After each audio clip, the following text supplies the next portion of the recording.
नमस्कार।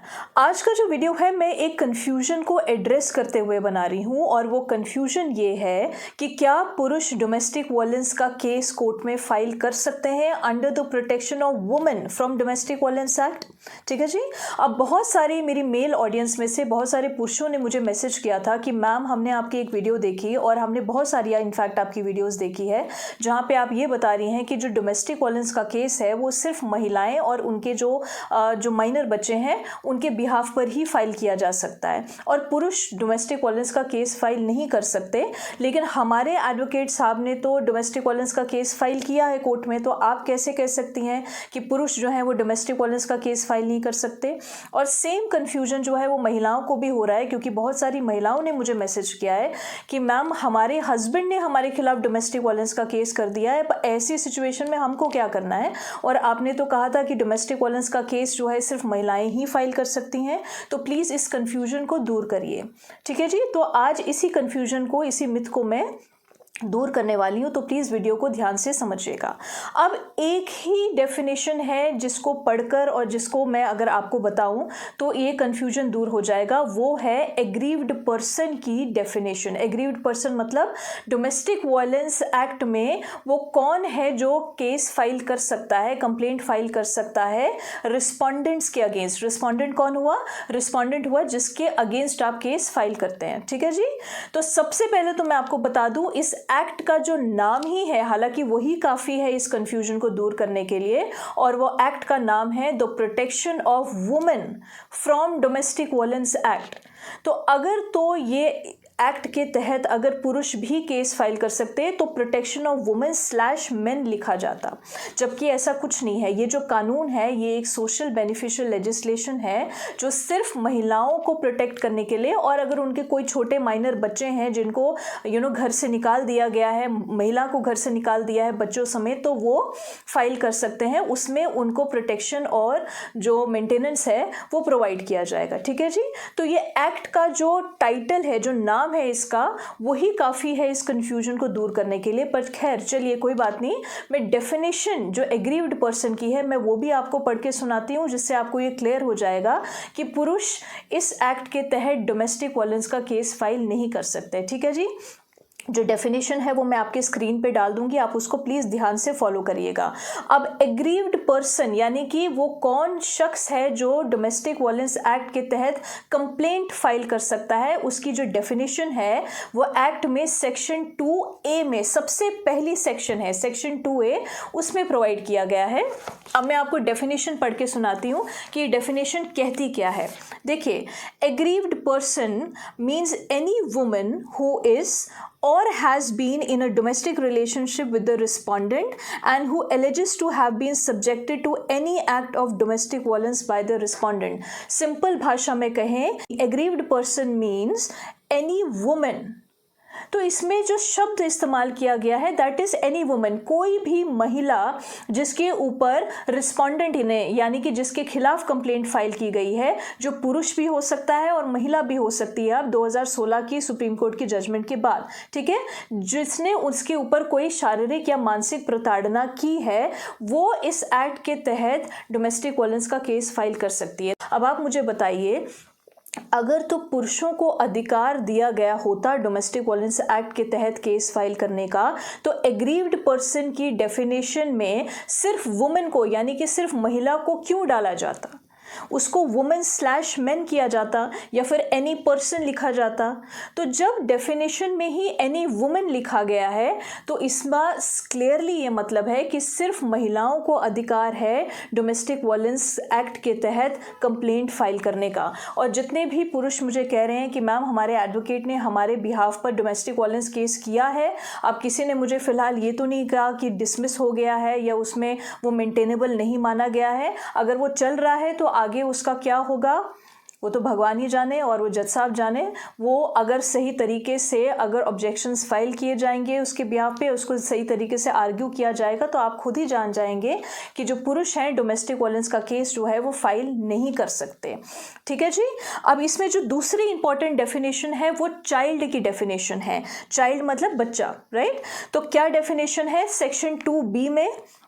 Child means any person below the age of 18 years and includes any adopted step or foster child। कहने का मतलब है एक महिला का बच्चा जो 18 साल से कम उम्र का है यानी कि माइनर है, जेंडर कोई भी हो सकता है, ठीक है जी, और इसमें अडॉप्टेड बच्चे यानी कि गोद लिए हुए बच्चे, ठीक है जी, स्टेप चिल्ड्रन, ठीक है, जो सौतेले बच्चे हैं वो, और फॉस्टर चिल्ड्रन, उन तीनों को भी इंक्लूड किया गया है। कहने का मतलब ये है अगर एक महिला को उसके ससुराल से निकाल दिया जाता है बच्चे समेत, या अगर प्रताड़नाओं की वजह से उसको अपना ससुराल छोड़ना पड़ जाता है, अपने बच्चों को साथ लेकर वो जाती है, तो डोमेस्टिक वायलेंस का जो केस है इसमें वो अपने साथ साथ अपने बच्चों का भी नाम ऐड करवा सकती है, यानी कि कंप्लेनेंट की कैटेगरी में वो अपने और अपने बच्चों का नाम डाल के रिस्पोंडेंट के अगेंस्ट, इन लॉज और हस्बैंड्स के अगेंस्ट केस फाइल कर सकती है, ताकि जो बच्चे हैं, जो माइनर बच्चे हैं, उनको भी सुरक्षा और मेंटेनेंस मिले।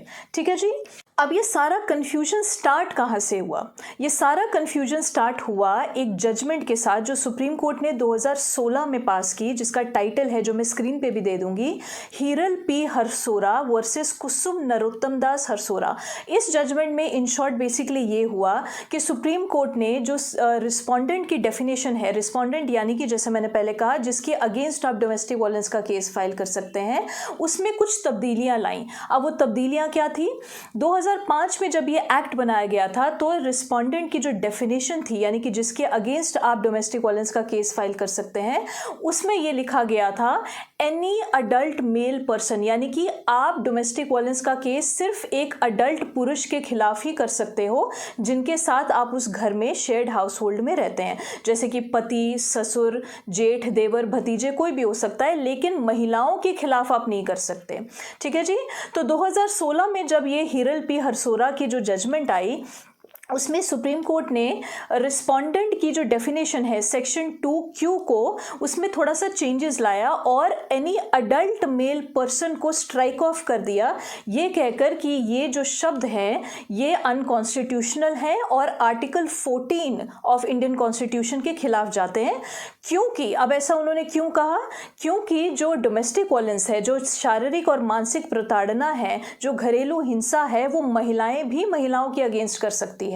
तो सिर्फ डेफिनेशन में अडल्ट मेल पर्सन लिखना कि डोमेस्टिक वायलेंस का जो केस है वो सिर्फ पुरुषों के अगेंस्ट ही किया जा सकता है, ये गलत है। ये आर्टिकल 14 जो इंडियन कॉन्स्टिट्यूशन है उसके खिलाफ है, राइट टू इक्वालिटी के खिलाफ है।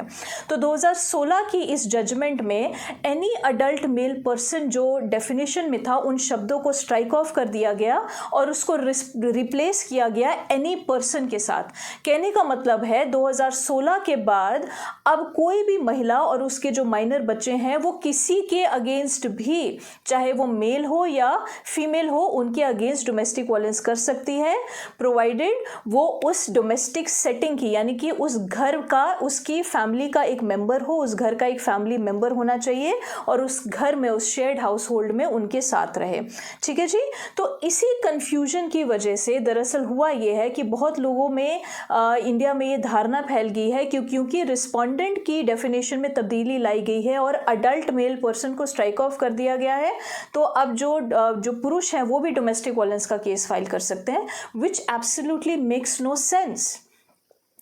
अगर तो पुरुषों को अधिकार दिया जाता डोमेस्टिक वायलेंस केस फाइल करने का, तो वो सेक्शन 2A यानी कि जो एग्रीव्ड पर्सन की, यानी कि कौन डोमेस्टिक वायलेंस का केस फाइल कर सकता है, कौन कंप्लेनेंट हो सकता है, उसकी डेफिनेशन में चेंजेस लाते और वहाँ पे वुमेन के साथ मेन ऐड कर देते। ये जो डेफिनेशन चेंज हुई है सेक्शन 2Q की, वो रिस्पोंडेंट की हुई है, विच सेज कि कौन जो महिलाएं हैं वो किन किन के अगेंस्ट केस फाइल कर सकती है। तो 2005 के कानून के हिसाब से सिर्फ पुरुषों के अगेंस्ट केस फाइल किया जा सकता था और अब 2016 की इस जजमेंट के बाद पुरुषों के अगेंस्ट, महिलाओं के अगेंस्ट और इनफैक्ट जो माइनर होते हैं, जो 18 साल से कम उम्र के हैं, उनके अगेंस्ट भी आप डोमेस्टिक वायलेंस का केस फाइल कर सकते हैं। तो रिस्पोंडेंट की डेफिनेशन में तब्दीली लाने से, उसमें चेंजेस लाने से कोई फर्क नहीं पड़ता है कि कंप्लेनेंट कौन बनता है। ठीक है जी। तो मैं बहुत क्लियरली, मैं पहले भी पॉडकास्ट के दौरान, जो मेरे एक पॉडकास्ट की रील बहुत वायरल जा रही है, जिसकी वजह से बहुत सारे सवाल मुझे आ रहे थे कि मैम आपने कहा है कि डोमेस्टिक वायलेंस का केस सिर्फ महिलाएं फाइल कर सकती है, पुरुष नहीं। तो बेसिकली मैं अभी भी वही बात दोहरा रही हूँ, this is protection of women from domestic violence act.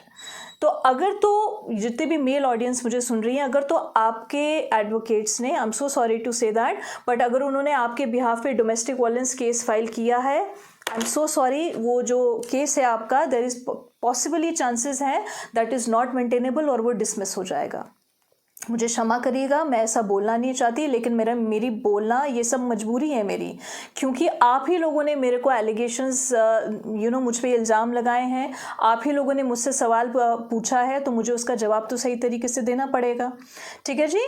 तो बात बिल्कुल क्लियर है, this is protection of women from domestic violence act. ये एक सोशल बेनिफिशियल लेजिस्लेशन महिलाओं को और उनके बच्चों को प्रोटेक्ट करने के लिए बनाया गया है। इसमें पुरुष डोमेस्टिक वायलेंस का केस फाइल नहीं कर सकते हैं अपनी पत्नियों के खिलाफ।